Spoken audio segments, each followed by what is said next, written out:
رجعت الكرة للمنتخب التنزاني عن طريق لاعب جوب في وجه اليمنى. منوغا يرسل الطويلة، فرصة هنا تنزانيا الانسداد، الدخول، العرضية، ما أخطر كرة وما أصاب كرة تنزانيا. نعم، تطرق الأبواب وتطرق الدفاعات المغربية في لقطة في منتهى الخطورة على مرمى الحارس ياسين بونو.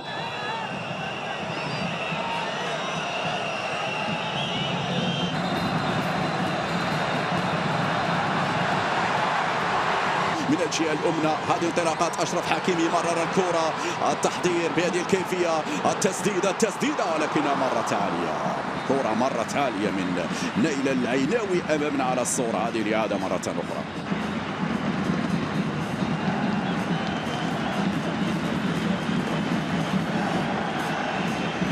الزلزولي الآن، الزلزولي مقوس، الراسية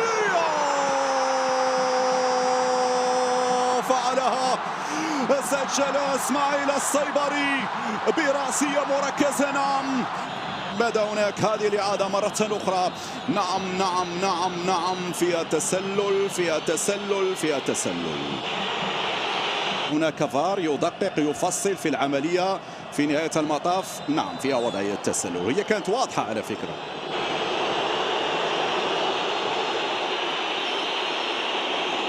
إلى العيناوي وسط على اليمين، براهيم دياز. لو يكون أسرع المنتخب المغربي يكون أفضل كهذه الطريقة. نعم، هذا إبراهيم، يرفع إبراهيم، الراسية من الكعبي، وقع الاصطدام بين الكعبي وحارس المرمى ماتسارانغا. الحكم يضطر لإيقاف اللاعب في هذه الأثناء، إصابة اللاعبين معا. سلامات.